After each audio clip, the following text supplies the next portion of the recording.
भाजपचे नेते संजय क्षीरसागर पवारांच्या राष्ट्रवादीत प्रवेश केल्यावर पवार गटाला तालुक्यात बळकटी मिळणार का? 10 वर्षापासून संजय क्षीरसागर यांची कोण करत होतं मुस्कटदाबी? लोकसभूत मराठी न्यूज बातमी संकलन राजेश शिंदे, मोहोळ. महाराष्ट्र राज्याचे उपमुख्यमंत्री देवेंद्र फडणवीस यांचे खास जवळचे म्हणून ज्यांची ओळख होती ते मोहोळचे भाजपचे नेते संजय क्षीरसागर हे बुधवारी 24 एप्रिलला शरद पवार यांच्या राष्ट्रवादी काँग्रेसमध्ये प्रवेश करणार आहेत. याबाबतची माहिती खुद्द संजय क्षीरसागर यांनी पत्रकार परिषद घेऊन त्यामध्ये दिली आहे. राष्ट्रवादीत प्रवेश केल्याने जुने नेते मंडळ आणि संजय क्षीरसागर यांचा व त्यांचा वैचारिक ताळमेळ बसेल का? भाजपत गेल्या 10 वर्षात मला कायम अपमानास्पद वागणूक दिली गेली, त्यामुळे मी पवारांच्या राष्ट्रवादीत प्रवेश करतो आहे असंही त्यांनी यावेळी सांगितलं आहे. जर त्यांना 10 वर्षापासून पक्षात अपमानास्पद वागणूक दिली जात होती तर क्षीरसागर 10 वर्ष का गप्प बसले हा मोठा प्रश्न निर्माण होतोय. गेल्या 20 वर्षापासून भाजपचे ते काम पाहत होते. त्यांना 2014च्या विधानसभा निवडणुकीच्या वेळेला भाजपनं तिकीट सुद्धा दिलं होतं. त्यात त्यांचा 7,000ने पराभव झाला आणि राष्ट्रवादीचे रमेश कदम निवडून आले होते.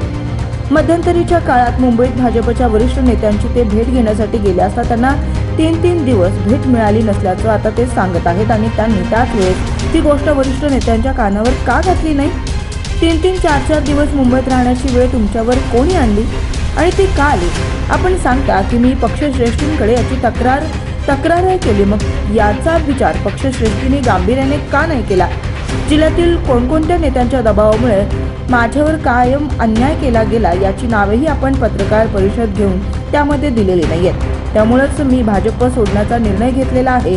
मला कसा त्रास दिला गेला याबाबत मी भाजपच्या वरिष्ठ नेत्यांकडे पुरावे दिले आहेत. तर मग वरिष्ठ नेत्यांनी या गोष्टी गांभीर्याने आपल्या बाबतीत का घेतल्या नाहीत हा एक मोठा संशोधनाचा विषय आहे असंच म्हणावं लागेल. संजय क्षीरसागर यांनी भाजप सोडून शरद पवार गटाच्या राष्ट्रवादीत प्रवेश केल्याने भाजपच्या उमेदवाराला याचा म्हणावा तसा फरक पडणार नसल्याचं जाणकारांकडून बोललं जात आहे. कारण एका घरातील 4 सदस्य वेगवेगळ्या पक्षात असल्याने एकनिष्ठेचा प्रश्न येत असल्याचं जाणकारांनी सांगितलंय. त्यामुळे संजय क्षीरसागर यांनी शरद पवार राष्ट्रवादीत गटात प्रवेश केल्याने होणाऱ्या लोकसभेच्या मतदानावर कसलाही परिणाम होणार नाहीये.